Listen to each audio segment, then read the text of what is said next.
dating tricycle driver na nagbebenta noon ng patingi-tinging gasolina, ngayon may-ari na ng 19 na gasolinahan. Sana all! Kaya pabiling mo sa... Ang mga namamasadang gipit dito raw kumakapit sa mga ibinibentang tingi-tinging gasolina. Usong-uso, lalo na sa mga probinsya. Teka lang, boss. Teka lang. Pero dahil bawal talaga ito, ang tricycle driver na si Alex na nagbebenta nito noon, nahuli. Hinahabol ako ng mga may-ari ng gasolinahan dahil kulurom ako eh. Nagagalit yung mga legit na may gasolinahan. Ako'y pinahuli. Tinigil ko. Kumayod, nagtiyaga at kinalaunan, aba, nakapagpatayo pa ng sarili niyang gasolinahan. At hindi lang isa ha, hindi lang dalawa, kundi 17 mga gasolinahan. Hindi lahat ng nasa ibaba habang buhay na magiging mahirap. Basta't magsisikap. Ang kwentong ito, ang patotoo at magbibigay po sana sa inyo ng full tank na inspirasyon. Dito sa bayan ng Buena Vista sa Marinduque, lumaki sa simpleng buhay si Alex. Ako po ang bunso sa 10 mga kapatid. Nung lumalaki pa ako, siyempre napakahirap ng buhay. Talagang kailangan mong dumiskarte para makakain ka ng maayos. Sa murang edad, natuto si Alex na magbanat ng buto sa bukid. Nag-uuling kami ng kahoy, saka tumutulong ako sa tatay ko sa pagkupras. Nagkakaroon din kami ng mga linang, nagtatulok ng palay, at nag-aalaga din ng hayop. Sa kabila ng hirap, iginapang niya raw na makatapos siya ng high school. Mula doon sa bundok, naglalakad kami ng halos 6 na kilometro papunta sa school. Din magat hapon yon. Pero dahil sadyang kapos, hindi na nakatuntong pa si Alex ng kolehiyo. Kaya sa edad na 19, lumuwas siya pa Maynila para magtrabaho. Sari-saring trabaho ang pinasok ko doon at napa-extrada ko sa construction at sumasama kung saan sa mga kaibigan. Sa Maynila, nag-cruise ang landas ni Alex at ng dati niyang kaklasing si Ederlyn. Nagkamabutihan sila hanggang taong 1994, umuwi sila ng Marinduque para bumuo ng sariling pamilya. Nung inanak yung anak kong panganay, ako'y may kaunting naipon. Nakabili ako ng isang tricycle na ipapamasada ko eh. Minsan inaabot ako ng gabi dyan sa pamamasada. Minsan napaplatan pa ako ng gulong doon sa mga lugar na walang kabahayan. Naging kasama ko po sa biyahe yang mayan. Magwait kasama. Ang tricycle din daw ang nagsilbi nilang family service. Sinusundo-sundo ko sila sa school, ng tricycle na yan. Siksikan kami hanggang doon sa likod. Pag umuulan, nababasa. Naalala ko, nasa unahan lang ako, tapos si kuya nasa likod ni papa, tapos si mama, tapos yung mga kapatid po niya siksikan na doon sa loob. Para may pantustos sa 4 niyang mga anak kung ano-anong sideline raw ang pinasok ni Alex. Sa umaga po, mamamasada po siya. Tapos after po, nun mamimili na po si papa ng bakal bote po. Tapos sa sobrang pagod nga po na ni papa, pagdating na lang po niya sa bahay, kahit sobrang dumi po ng damit niya, natutulog na lang po siya ng ganon. Mula sa pangangalakal, si Alex nakapag-ipon hanggang sa nagbenta na nga siya ng tingi-tinging gasolina. Kasi nung panahon na yon, maliit pang gasolinahan dito sa Marinduque at karamihan ay mga takal-taka lang. Pitin mo to. Pero ang negosyo niyang ito, nadespalinghado. Hinahabol ako ng mga may-ari ng gasolinahan dahil kulurom ako eh. Nagagalit yung mga legit na may gasolinahan. Ako'y pinahuli. Tinigil ko. Pag natutulog yung mga anak ko, tinitingnan ko. Yun ang pangarap ko sa mga anak ko nung panahon na yon, na sila ay makalasap din ng gaya na nalalasap na ibang kabataan. Tumatak po sa isip ni papa na kapag naging successful po siya sa buhay, bibili siya talaga ng sasakyan para sa amin. Kahit ako gising ay ako nangarap at baka sakali makachimpo eh. Ang tricycle ni Alex kalaunan nasira, pero hindi raw ang kanyang loob hanggang sa muli siyang sumugal sa isa pang negosyo. Nakikita ko yung may mga gasolinan, maayos ang buhay eh. Naangat talaga sila. Kaya kahit gano'n man, suntok sa buwan at wala akong puhunan, pinagsikapan kong pumunta muna sa baba. Si Alex, ipinakilala raw ng isang kaibigan sa kakilala nitong negosyante na siyang nagpautang sa kanya. Siguro nakita niya yung aking sinseridad sa paghanap buhay. Pero ang kanyang sinimulang gasolinahan, hindi raw agad nagtagumpay. Naloko ako ng mga panahon na yon. kasi may tauhan akong hindi mapagkatiwalaan. Nalugi ako, nagkautang pa ako ng 3.7 million sa Lucena noon. Para mabawi, si Alex nagbenta ng mga naipundar niyang gamit. Meron akong lumang sasakyan noon, naibenta ko ng 100,000 na i-cover ko ron sa nawawala sa akin. Hanggang muli niyang itinayo ang naluging gasolinahan. Malakas ang loob ko, sabi ko, bahala ng Diyos dito siguro. Naging maayos na yung tao ko, natututukan ko na. At sa pagkakataong yon, lumago na ito hanggang nadagdagan pa ang dating hinuli dahil nagbenta ng tingi-tinging gasolina. Meron na ngayong 17 mga gasolinahan sa Marinduque. Nandito tayo sa main branch ng aking gas station. Maluwag yung lugar. May pinagagawa kaming dalawa at marami pang on the way na pinagagawa. Kung dati namamasada at nagsisiksikan silang mag-anak sa iisang tricycle, ngayon, meron na silang mga naipundar na sasakyan.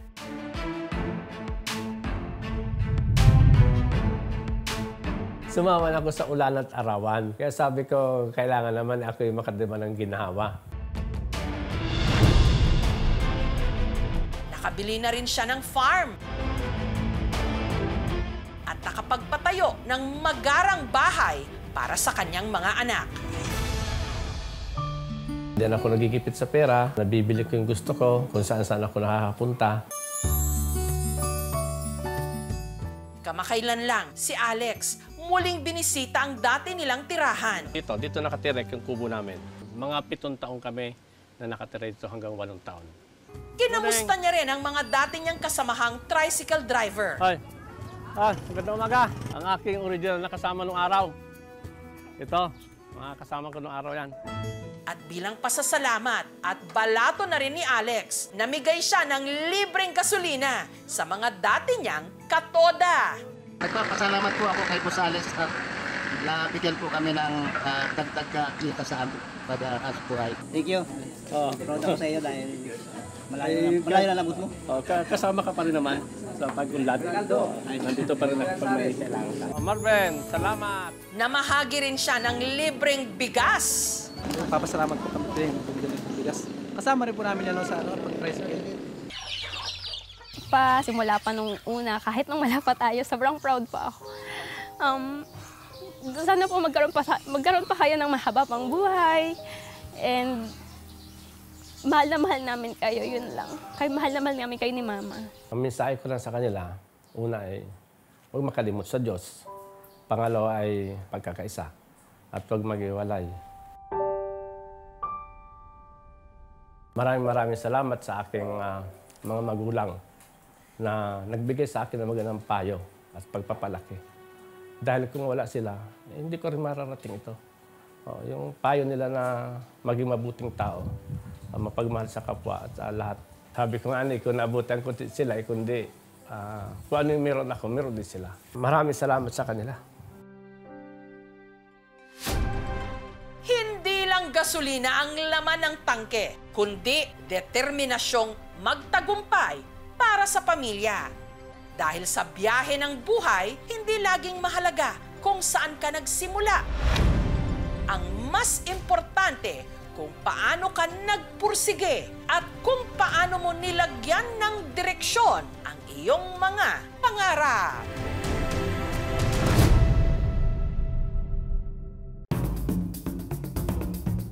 Ang Talisay mas kilala bilang pangalan ng lugar. Pero puno ito na ang bunga nakakain. Sa punong ito, ipinangalan ng maraming bayan at syudad sa Pilipinas. Sa Batangas at Cebu, ang mga sanga nito tila tumutubo ng pahiga. Scientific name Terminalia catapa o mas kilala bilang puno ng talisay. Pero ang hindi alam ng marami, namumunga rin ito at ang prutas pwedeng kainin. Katunayan, paborito itong papakin ng tiga Hilongos, Leyte na si Arnel. Isinasawsaw niya sa suka at ginagawa pang pulutan.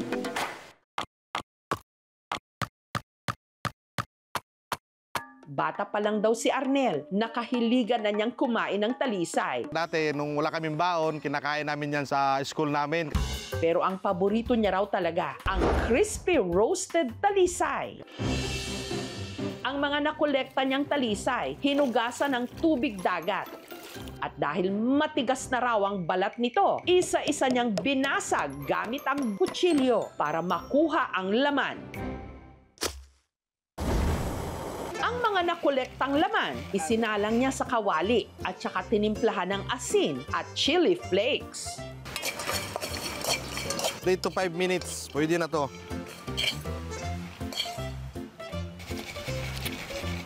Tikman ko na ha. Sarap.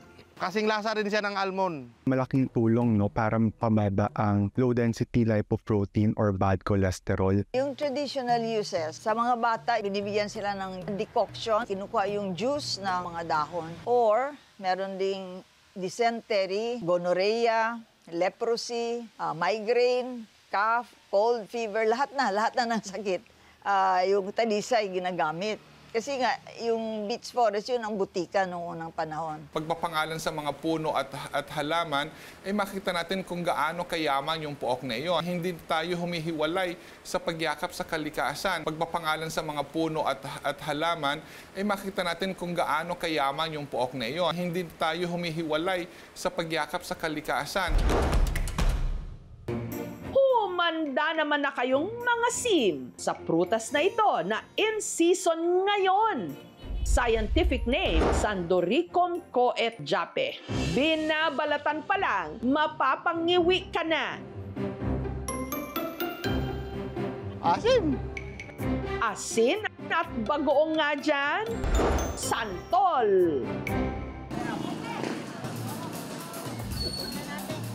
60 per kilo. Bangkok. Mas matamis yan kaysa native. Si Josie, para masiguradong makakakain siya ng santol, kahit hindi na napapanahon, iniimbak niya o ibinuburo. Ito ang native na santol. Ito magandang iburo, hindi nagbabrown ang balat. Halos 20 years na akong nagbuburo ng santol. Ang first step ito, tatalupan ng santol. Ang mga binalatan niyang santol, ibinabad sa brine solution o tubig na may asin.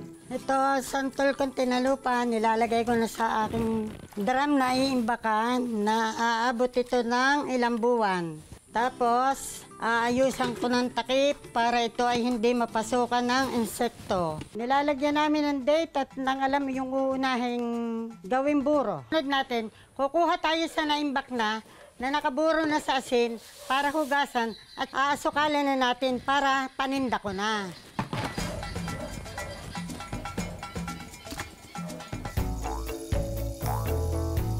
Sunod niyang paghihiwalayin ang balat at buto.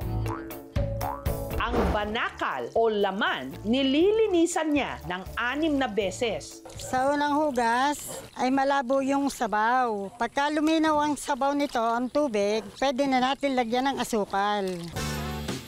Ito ang titimplahan niya ng asukal at tatakalin sa mga lalagyan ang isang garapon na ibibenta niya ng 150 pesos. Pagkatapos mo kumain, pwede mo na siyang dessert. May pitik na parang uminom ng alak. Tumatagal lang namin santol ng 6 months to 8 months. Ang mga nakolekta naman niyang banakal, ginagawa niyang minatamisang santol.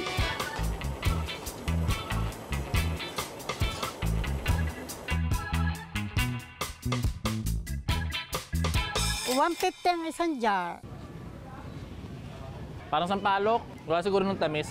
Ang puhunan ni Jocelyn nung simulan niya ang negosyong ito, 1,000 pesos lang. Pero kanya itong napalago. Ngayon, kumikita na ng 15 to 20,000 pesos kada buwan. Nakapagpatapos din naman kami ng pag-aaral. Pundar din namin na rin mga pinagbahay ng aking anak.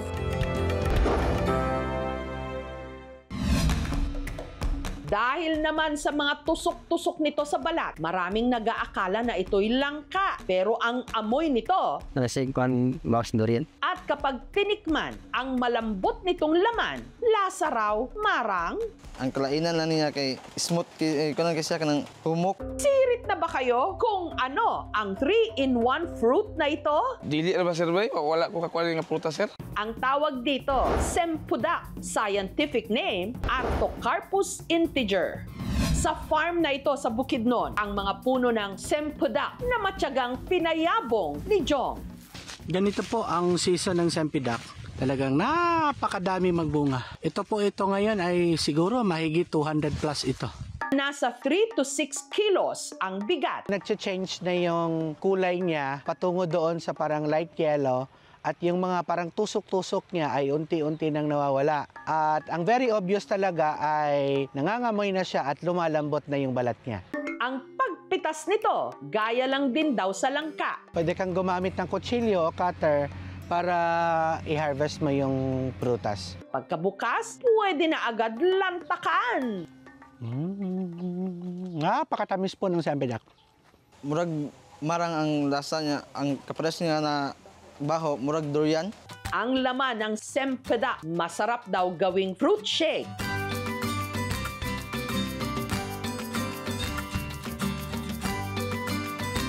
Mga 30 seconds to 1 minute lang po ang pagbe-blend. Tapos, lagay nyo na yung yelo.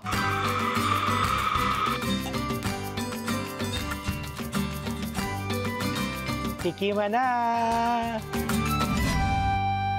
Lamigid siya. Mayo pagkakuha nga prutas. Hindi lang daw ito pang dessert o himagas. Pwede ring pang ulam. Ang hiniwang hilaw na sempedak, iginisa at saka hinaluan ng tubig at gata. Takpan nyo mga 15 to 20 minutes. Ready to serve ang ginataang sempedak. Gusto na ko sa sudanon, bahala og kadadlaw. Kay lami siya. Ako po ay mahilig magtanim ng prutas, kolektor ng endemic fruits at kasama na ho yung mga nasa iba't ibang bansa. Nung minsan siyang bumisita sa Thailand, nadiskubre niya ang sempudak at hindi naman daw siya nahirapang itanim ito sa kanilang lupa sa Bukidnon. Nagsimula si Jong na magtayo ng sariling nursery at nagbenta ng seedlings. Wala tayong fixed price sa Mindanao, pero pag pumunta tayo sa ibang Asian countries, umaabot siya ng mga 200 to 250 per kilo. Kada buwan, kumikita si Jong ng 250,000 pesos. Napakalaking tulong po ng sempidak sa amin. Meron talagang income sa fruit industry basta ma-value adding mo siya at maalagaan mo siyang mabuti. Nakapagbigay rin siya ng maraming trabaho sa kanyang mga kabarangay. Merong kasabihan, the fruit tree will outlive the planter. Sa prutas kasi, one-time investment, lifetime na yung kitaan. Ang negosyo, katulad din ng pagtatanim ng puno. Kapag hands-on at binuhusan ng oras at pagmamahal, uusbong at yayabong. Talagang napakadami magbunga. Thank you for watching, mga kapuso. Kung nagustuhan niyo po ang videong ito, subscribe na sa GMA Public Affairs YouTube channel. And don't forget to hit the bell button for our latest updates.